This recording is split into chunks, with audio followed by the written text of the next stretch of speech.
నమస్తే అండి అందరికి. మనం భగవద్గీతలో 2వ అధ్యాయంలోని 10వ శ్లోకం ఈరోజు చెప్పుకున్నాము. పద్మప్రియ గారు చదువుతారా? తమువాచ హృషీకేశః ప్రహసన్నివ భారత సేనయోరుభయోర్मध्ये విషీదంతమిదం వచః. థ్యాంక్ యూ అండి. దీని భావం చెప్పుకున్నాము. భారత, రెండు సేనల మధ్య దుఃఖిస్తున్న అర్జునుడితో శ్రీకృష్ణుడు నవ్వుతూ ఇలా అంటున్నాడు అని దీని అర్థము. ఈ శ్లోకంలో సంజయుడు ధృతరాష్ట్రుణ్ణి భారత అని సంబోధిస్తున్నాడు. భారత అంటే భరత వంశంలో జన్మించిన వాడా అని. అయ్యా, మీ వంశంలో ఎందరో మహామహులు జన్మించి విశేషమైన ప్రతిభా పాటవాలు చూపించారు. వంశకీర్తిని ప్రతిష్టను నిలబెట్టారు. అలాంటి వంశంలో జన్మించిన నువ్వు వంశనాశనానికి పూనుకోవద్దు అనే భావం కూడా ఇందులో ఇమిడి ఉంది ఈ సంబోధనలో. అదే సమయంలో గొప్పదైన భరత వంశంలో జన్మించావు అని ప్రశంస కూడా కావచ్చు. ఎందుకంటే ఇంతకుముందే పాండవులను ఎన్నో క్లేశాలకు లోను కావించి వారిని తపింపచేశావు అనే భావాన్ని పరంతప అంటూ వ్యక్తం చేసినందుకు గుడ్డిరాజు తన మీద మరింత ద్వేషంతో కోపంతో ఉండి ఉంటాడు. ఆ కోపాన్ని ద్వేషాన్ని తొలగించడానికి అలా భరత వంశోద్భవుడవు అని ప్రశంసించి ఉండవచ్చు. ధృతరాష్ట్రుని మనోభావాలను పసిగట్టగల సంజయుడు ఎప్పుడు ఎలా మాట్లాడితే బాగుంటుందో అలాగే మాట్లాడుతున్నారు.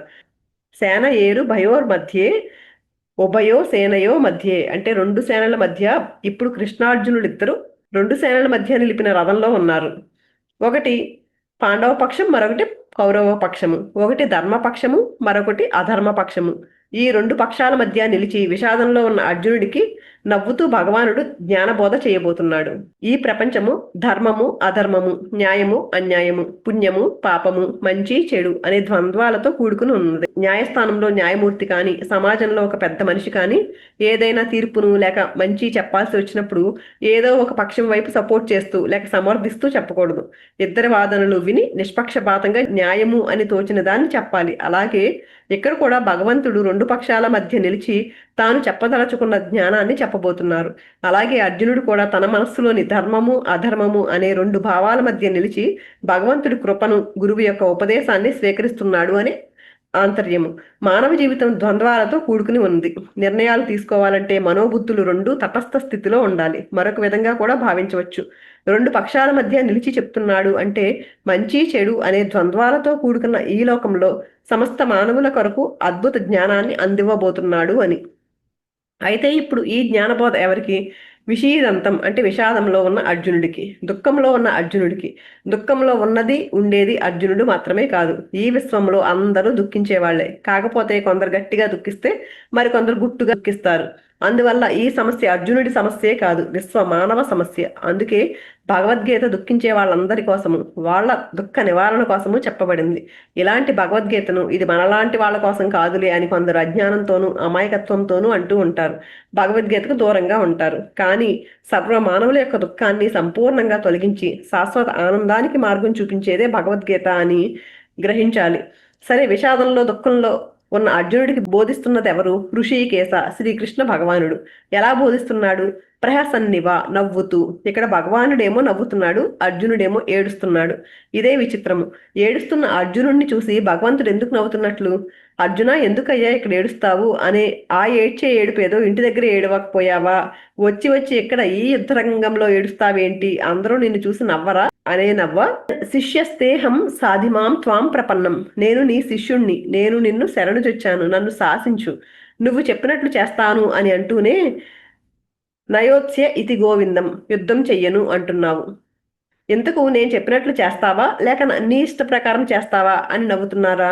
లేక తాను గీతాబోధ చేయటానికి, సర్వ మానవాళికి ఆత్మజ్ఞానాన్ని అందించడానికి నిమిత్తంగా ఎంచుకున్న అర్జునుడు తన వలలో పడి తన శిష్యుడై జ్ఞానబోధకు సిద్ధపడినందుకు నవ్వా? శిష్యుడికి తన బాధలు, సమస్యలు, సందేహాలు చాలా భయంకరంగా అనిపిస్తాయి. అందువల్ల అమితమైన దుఃఖం కలుగుతుంది. కానీ గురువు దృష్టిలో ఇవేమీ అంత గొప్ప సమస్యలు కావు. అందువల్ల పసిపిల్లల చర్యలకు పెద్దలు నవ్వినట్లు, అయ్యో ఈ మాత్రం దానికి ఎంతగా ఏడవాలా, నీకేం పర్వాలేదు, నేనున్నాను కదా అని అభయమిస్తున్నట్లు నవ్వా? ఇందులో ఏదైనా కావచ్చు, కొన్ని కావచ్చు, అన్నీ కావచ్చు. అయితే ఎప్పుడూ ఏడవని అర్జునుడు ఏడ్చాడు. ఏదో జబ్బు, ఆ జబ్బుకు వైద్యుడు శ్రీకృష్ణుడు. వైద్యో నారాయణో హరి అన్నమాట నిజమైంది. జబ్బుకు అసలు కారణం ఏదో తెలుసుకుని నయం చేసే వైద్యుడు దొరికాడు. దుఃఖానికి కారణము దేహము, దేహానికి కారణం మనం పూర్వంలో చేసుకున్న కర్మలే. కర్మలకు కారణము రాగద్వేషాలు, రాగద్వేషాలకు కారణము ద్వైత బుద్ధి, ద్వైత బుద్ధికి కారణము అజ్ఞానము. అంటే దుఃఖానికి మూల కారణం అజ్ఞానము.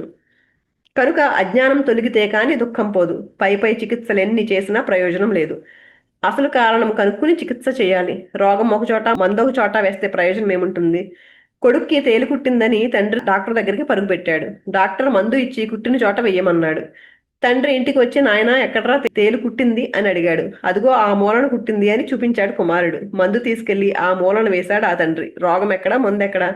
అర్జునుడి దుఃఖానికి మూల కారణం కనుక్కుని ఆ మూల కారణం అజ్ఞానము అని తెలుసుకుని ఆ అజ్ఞానం తొలగటానికి ఆత్మజ్ఞానమే సరైన మందు అని గ్రహించి ఆ అఖండ ఆత్మజ్ఞానాన్ని బోధించడానికి ఉద్యుక్తుడవుతున్నాడు భగవానుడు. ఈ లోకంలోని మానవులందరి యొక్క దుఃఖాలను పూర్తిగా తొలగించడానికి, శాశ్వతమైన ఆనందాన్ని ప్రాప్తింప చేయడానికి భగవానుడు శ్రీకృష్ణుడు అన్ని ఉపనిషత్తుల యొక్క సారాన్ని పిండి గీతాజ్ఞానము అనే అమృతాన్ని అందించడం జరిగింది. భగవద్గీతను మహాత్ముల ద్వారా విన్నవారు, చదివిన వారు, తెలుసుకోవాలి అనే అభిరుచి కలవారు ఎలా అయినా తెలుసుకుంటారు, ప్రయోజనం పొందుతారు. కానీ భగవద్గీత అంటే మనలాంటి సామాన్యులకు ఒక పట్టాన అర్థం కాదు, ఇదెవరో పండితులకు, మహాత్ములకు, సన్యాసుల కొరకు చెప్పబడింది అనే అపోహతో ఉన్నవాళ్ళు వాళ్ళందరూ కూడా ఒక్కసారి భగవద్గీత గురించి దీనిలోని జ్ఞానాన్ని అర్థం చేసుకోవడానికి ప్రయత్నించండి. 1-2 సార్లు దీనిని అర్థం చేసుకోవడానికి ప్రయత్నిస్తే తప్పకుండా అర్థమవుతుంది. ఈ అవకాశాన్ని జారవిడుచుకోకండి. ఇందులో మానవుడు నిత్య జీవితంలో కర్మలను ఎలా చేయాలో తెలియచెప్పే కర్మకాండ ఉంది. భగవంతునిపై మనస్సు నిలిపి ఎలా భగవంతునికి దగ్గర కావాలో తెలియచెప్పే ఉపాసనాకాండ, భక్తికాండ ఉంది. అసలు భగవంతుడంటే నాకంటే వేరుగా ఎక్కడో లేడు. ఈ దేహ, ఇంద్రియ, మనోబుద్ధులకు చైతన్యాన్నిస్తూ సూక్ష్మాతి సూక్ష్మమై, స్వయం ప్రకాశమై, సర్వవ్యాపకమై ఆత్మగా ఉన్న నేనే ఈ పరమాత్మను, అహం బ్రహ్మాస్మి అని తెలియచెప్పే జ్ఞానకాండ ఉంది. ఆ జ్ఞానాన్ని, ఆత్మజ్ఞానాన్ని, ఆత్మను నేను అనే జ్ఞానాన్ని అనుభవంలోకి తెచ్చుకునేందుకు చేయాల్సిన సాధనలను తెలియచెప్పే ధ్యానకాండ ఉంది. పైకి కనిపించని అనేక అంతరార్థాలున్నాయి, అనేక ఆధ్యాత్మిక రహస్యాలున్నాయి, ఆచరణాత్మక సందేశాలు ఉన్నాయి. మానవుడు మాధవుడు అయ్యేందుకు కావలసిన సమస్తము ఈ భగవద్గీతలో ఉన్నాయి. కనుక భగవంతుడు దయతో బోధించిన ఈ అద్భుత జ్ఞానాన్ని, వ్యాస మహర్షి గ్రంథస్థం చేసిన ఈ దివ్య జ్ఞానామృతాన్ని గ్రోలి అమరులై అమృతులై తరించాలి అందరూ. ఈ అమృతాన్ని పానం చేయండి, జీవితాన్ని నందనవనం చేసుకోండి. ఇదేదో ఒక న్యూస్ పేపర్ లాగానో, నవల లాగానో, కథల పుస్తకం లాగానో చదివి అవతల పడేసే గ్రంథం కాదు ఇది. వీలైనన్ని సార్లు దీని గురించి అర్థం చేసుకుని మన మనసులో నిలుపుకోవలసిన గ్రంథం. భగవానుడి ఆత్మజ్ఞానం రేపటి నుంచి మొదలవుతుందండి. దాన్ని తెలుసుకుందాం రేపటి నుంచి. థ్యాంక్ యూ సో మచ్ అండి.